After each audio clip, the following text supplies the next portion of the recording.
বর্তমান যে পোশাকের যে কালারটা দেওয়া হয়েছে, এটা দেখি যে বিভিন্ন প্রতিষ্ঠানের আপনার সিকিউরিটি গার্ড যারা, তাদের যে কালারটা, যেমন আমি দেখলাম যে ইসলামী ব্যাংকের যে সিকিউরিটি গার্ড আছে ওনাদের পোশাকের কালারটা সেম একেবারে। শৃঙ্খলা রক্ষাকারী বাহিনী, এবং আমি বলবো যে এটা প্রধান একটা বাহিনী, কারণ মাঠে সবসময় আমরা পুলিশকে দেখি। তো এক্ষেত্রে পোশাকের একটা সাইকোলজিক্যাল ইফেক্ট আছে, এক্সপোজিউরের একটা ইফেক্ট অবশ্যই আছে। পোশাক দেখে মানুষের মনের ভেতরে একটা অন্যরকম অনুভূতি তৈরি হয়। তো আগে যে পোশাকটা ছিল মোটামুটি স্ট্যান্ডার্ড ছিল বলবো। বর্তমান যে পোশাকের যে কালারটা দেওয়া হয়েছে, এটা দেখি যে বিভিন্ন প্রতিষ্ঠানের আপনার সিকিউরিটি গার্ড যারা, তাদের যে কালারটা, যেমন আমি দেখলাম যে ইসলামী ব্যাংকের যে সিকিউরিটি গার্ড আছে ওনাদের পোশাকের কালারটা সেম একেবারে।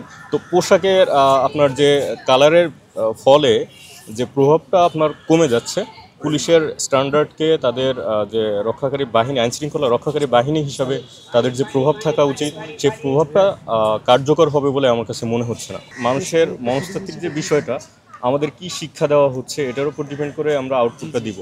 তো আসলে কালার দিয়ে আমার কাছে মনে হয় না তাদের আচরণটা পরিবর্তন হবে।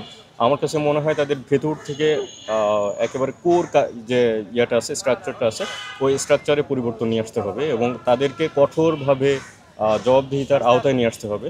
পুলিশের যে আমরা গতকালকে যে আচরণটা দেখছি, এই আচরণটা 5 আগস্টের আগেও এই আচরণই ছিল পুলিশের। সো বলবো যে পোশাকের পরিবর্তনের মাধ্যমে পুলিশের আচরণের কোনো পরিবর্তন হয়নি।